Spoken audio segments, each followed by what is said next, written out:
competitions, that's a big part of drawing in the audience. So is Timberlake and all those other famous people, they'll be holding competitions? So it's not about a celebrity hosting a competition. Okay. The competitions are user-generated. They're categories based upon dances in different geographical areas throughout the country. So a relative, like, for instance, bucking is up there. Bucking is a dance style that originates in Memphis. Oh, okay. And going all the way back, as a matter of fact, to my 1993 song, Too Legit to Quit, when it broke down, it said, get buck, get buck. Literally, in Memphis at that time, they had a style called gangster walk, a dance called the gangster walk. And when you do the gangster walk in Memphis, it's also called bucking. So I said, get buck, get buck. So on this particular site where we just were with bucking, anybody from that area would want to upload to be, quote unquote, at the end, be crowned the king of bucking. In the Bay Area, we have styles like, going dumb, the hypey dance style. So here in the Bay Area, you want to be the king of those particular styles. In LA, there's a crump style of dance, and there's crumping, and also, believe it or not, there's a buck style for crumping as well. And so you want to be the king of those various styles. And then in the South, they have the snap dance and Soulja Boy style that combines snap dance. And so all of these areas have different styles of dancing. New York has their own Jackie, and they have various chicken noodle soup, different dances. So in all of these areas throughout the entire country, Chicago has a style called footworking or juking, and all of these areas, they have their own dance style. So imagine now we have a place from the street side of things, right, urban dance styles to emerge, but we also, and it's very important that this gets out there, is that this is also a place for those who do cheerleader competitions, all the way from youth to NFL cheerleaders, to NBA cheerleaders. If you historically, we might see the Dallas cheerleaders on television, but we don't know where to find them. Well, now a great place to start looking is Dance Jam, since they dance. So you go over there and you can find that individual girl that you saw the camera go past. You'll find her own profile. She may have aspirations of doing Broadway dance, going on into theater, or would like to be in movies. Through Dance Jam, through her own personal profile, there's a possible upside business-wise as well. Business-wise, now you're talking about creating these communities, these local communities around dance. Is there a local advertising connection here? Is that some so there's connection? We would monetize in very much, the standard ways that most vertical communities monetize. So a lot of not a lot, but advertising would be a source of income. Also, if you look here, as we profile the dance, these are very targeted, so we can show you related music. So there's an affiliate opportunity here with iTunes. There's going to be affiliate opportunities if you're into breakdance, then you know quite a bit about what type of fashion is associated with that. So looking at the genre, for example, we have breakdance. We have a little bit about the history of the dance. We know the geographies where this dance is hot. Now, what you're not seeing right now, but what's going to be in a future iteration of the site, is on top of cataloging all dances, so we're curating all the best content around a dance, we're also going to be curating content around regions. So you'll be able to say, oh, New York, what's popular in New York? What dances are they doing? What music are they listening to? Where are they hanging out? Who are the top dancers? All of this, and that'll give us a lot of opportunities on the local level to do some. Do you see a bigger opportunity in advertising or in commerce? It's hard to say. I think initially advertising, just because we're not really going to focus on the commerce aspect of it. The goal is to make sure that we can create the ultimate repository and destination for all things dance. So we're going to catalog, again, regions, users, and dances. And over time, as we build that presence and actually are able to say, hey, we're the voice of the community in dance around New York, in LA, and San Francisco, then I think the commerce opportunities will pick up. And then there's some other opportunities in the offline Dance Jam events that are sponsor advertised.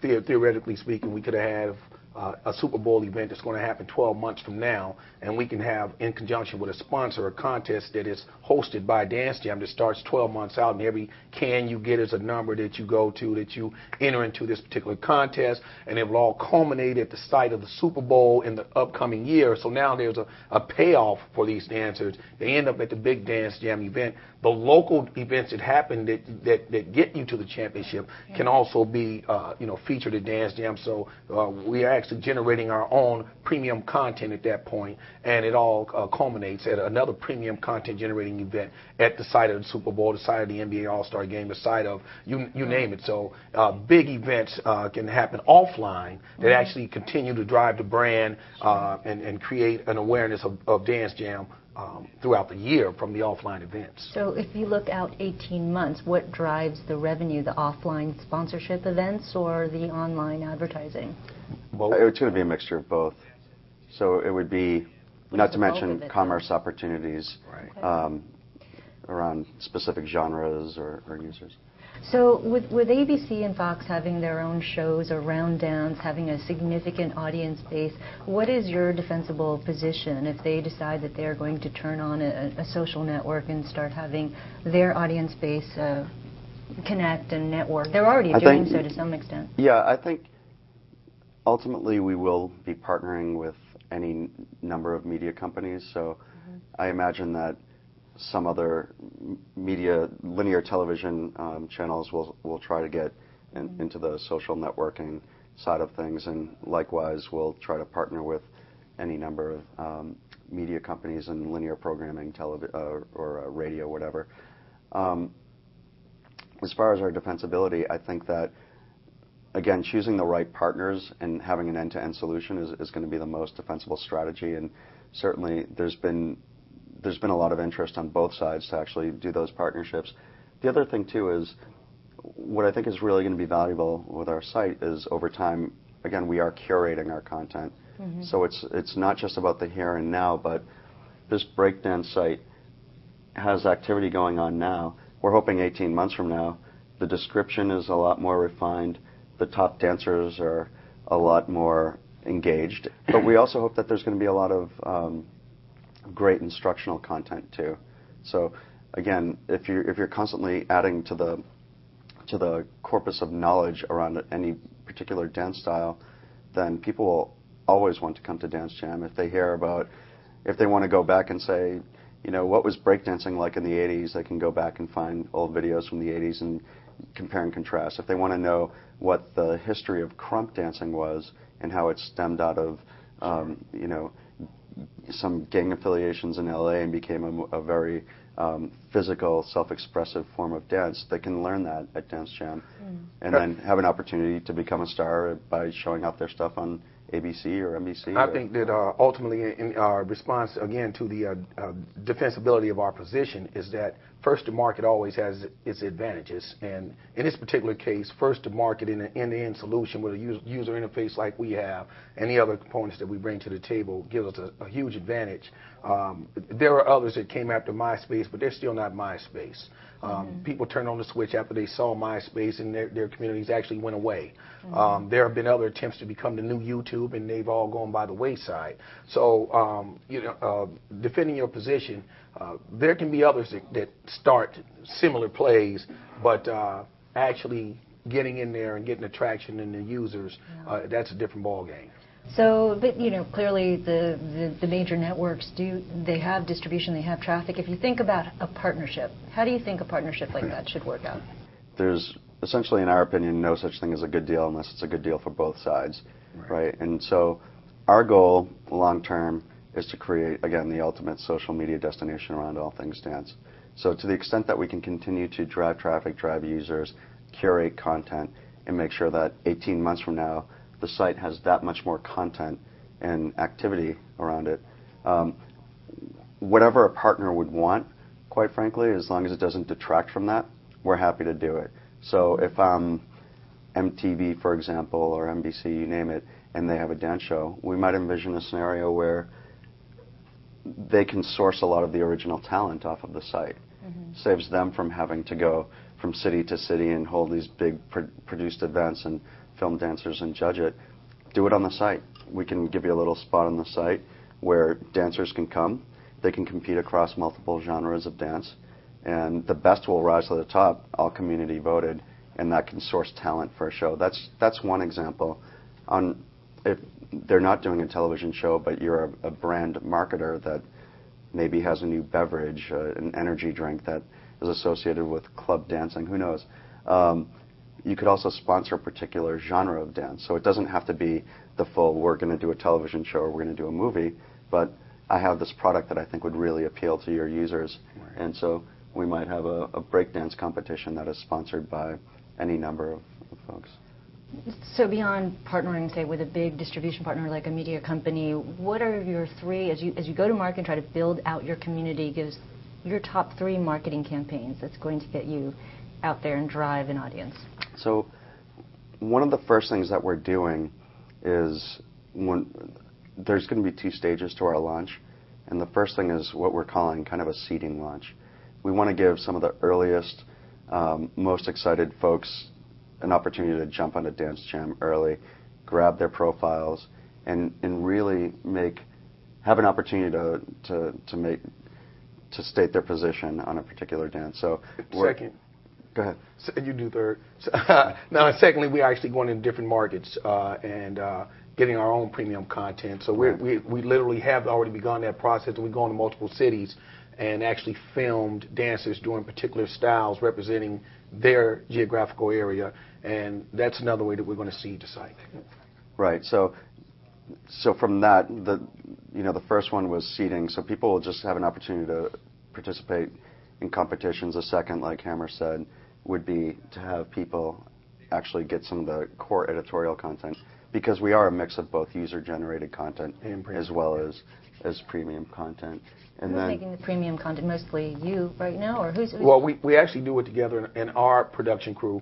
We go out and we go into areas and actually gather the content ourselves. Yeah, we have over 100 gigs of really, really great content. I mean, our rate-limiting step right now is actually getting someone to continue to help us edit the content and get it online. Now, can you tell if it's premium, or does it look like it's user-generated? We have some examples. Is it separated from I can actually. Would you like to see some right now? Of your premium content? Sure. Yeah. So this is. So if you go to. User-generated look is very much in. So, yeah, we wanted to keep the user-generated look. So this is stuff that we shot in St. Louis. It keeps it very much in line with the user-generated look. And so two more questions here. I guess we could start the one question, and I'll end with you, which is the sort of future of Dance Jam. But you've raised $1 million in angel funding.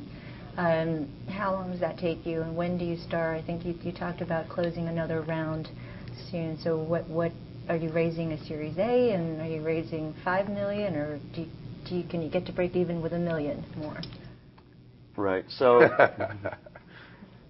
it's one of these challenges that faces a company at our. Give her just enough to keep the show flowing. None of the secret sauce. Give her just enough to keep the show going. So we want the secret sauce. So the $1 million gets us well past launch, and we have very low burn. Amazing tech team that Anthony Young is heading up right now. What's that? What are you guys burning a month? The midnight oil. Thank you. Good answer. Thank you. So we have a very conservative burn, and does it get us to break even? Probably not, but we definitely have. There's no shortage of interest right now in folks either bridging us or continuing with a larger round. We will probably be making a decision within the next couple of months what our funding strategy is going to be. So if we do go out and raise more venture capital, it'll probably be around in the $4 to $6 million range. Okay. Oh, okay. And last question for you, Hammer. This is clearly a entertaining content, which media companies would love to have.